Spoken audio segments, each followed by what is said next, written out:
But if you close your eyes.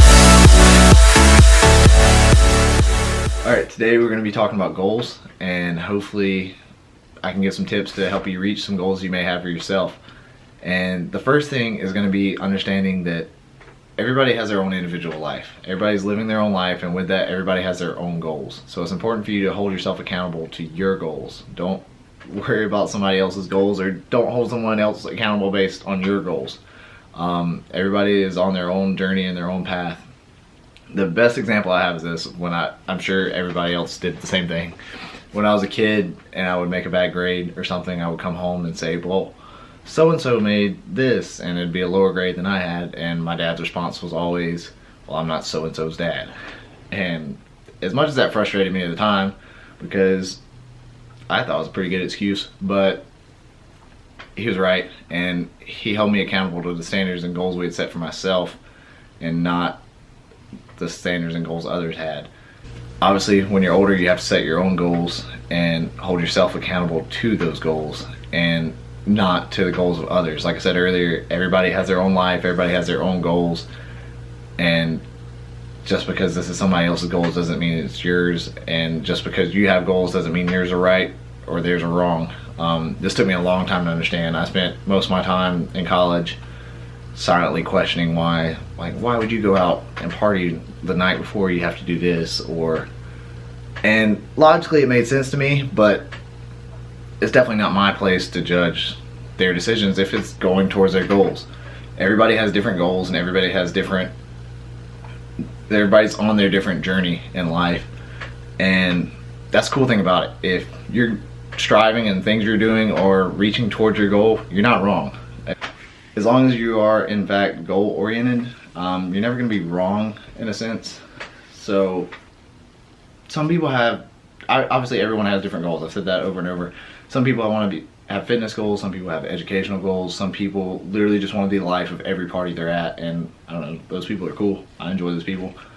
But thinking about that, it doesn't make sense to hold someone else accountable to your goals, or for someone else to hold you accountable to their goals, because everybody's on their completely different path. And because of that, no one's necessarily entitled to tell you, hey, what you're doing is wrong because you should be doing this. And like I said, if you're goal oriented, nobody can tell you that.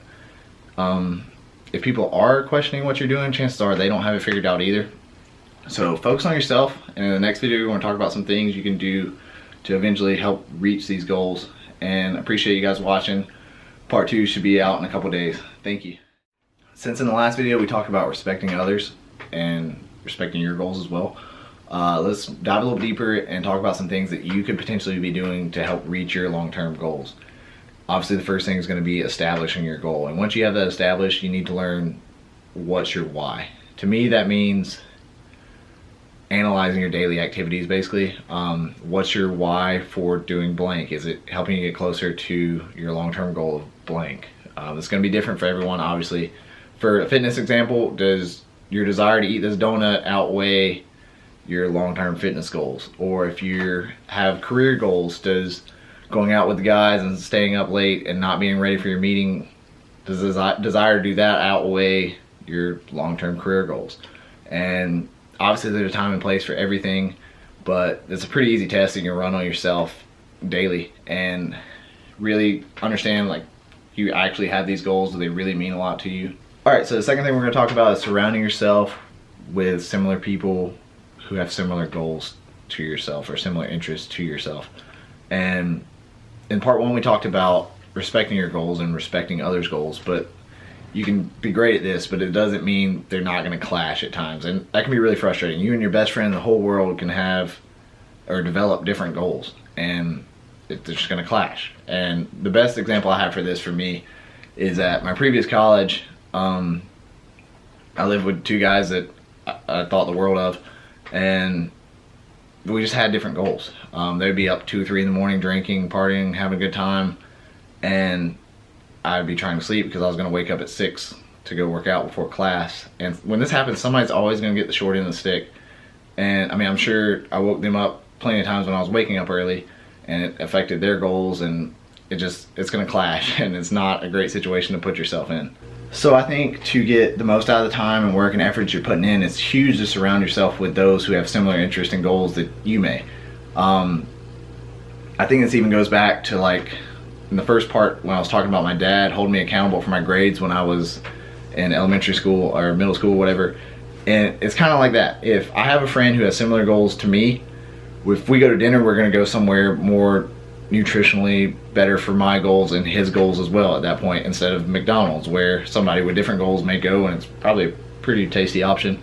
And that's why I think joining a gym is huge if you have fitness goals, because you're going to be around people who have similar goals, and honestly it's pretty motivational. It can be a bit scary, I understand that, joining a gym and committing to that, but once you see so many people trying to better themselves just like you are, and that's why you're in there, it's pretty cool.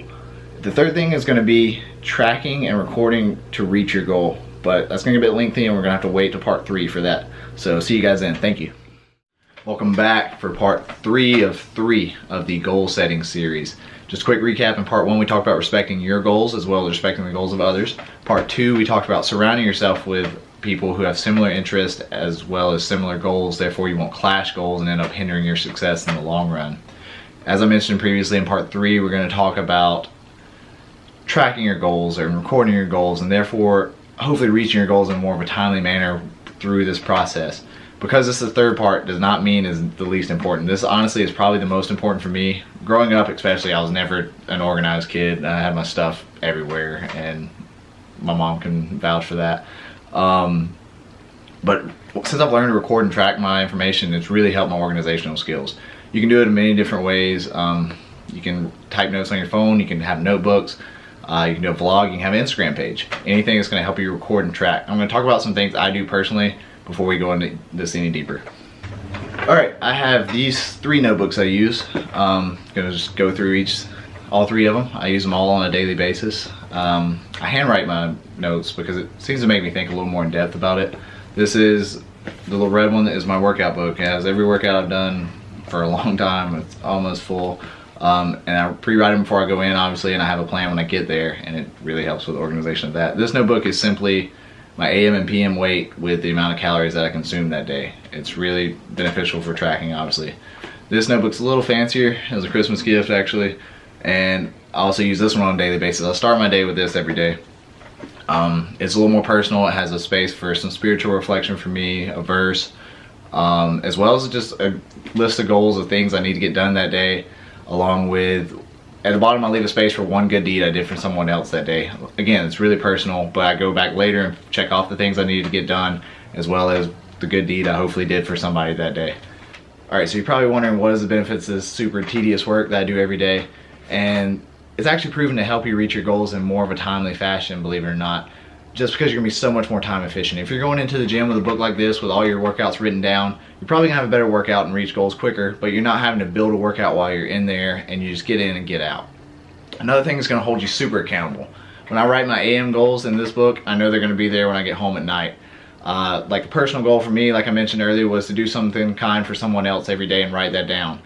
I know that's going to be there when I get there at night, and it is not a lot of fun to leave that one blank because you had 24 hours just to be nice to somebody. Another thing that's going to help you really modify and change any program or whatever your goal may be, the calorie book's a good example for that. If I'm gaining weight unnecessarily or losing weight unnecessarily, I can look back and say, okay, I didn't eat enough that day, or I ate too much for this whole week, and that's why I'm gaining weight, and we can just fix that really easily.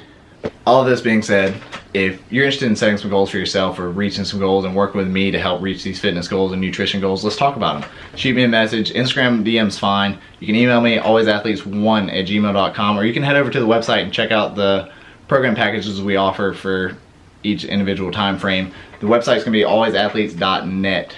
So if you enjoyed this video series, I'm actually compiling all 3 videos into a longer video, and it's going to be available on my YouTube channel. So if you can think of somebody that's unorganized like I was before I started doing this that it may benefit, send it over to them. I'm definitely happy to help anybody that's willing to work at it, and I really hope this video helped you guys.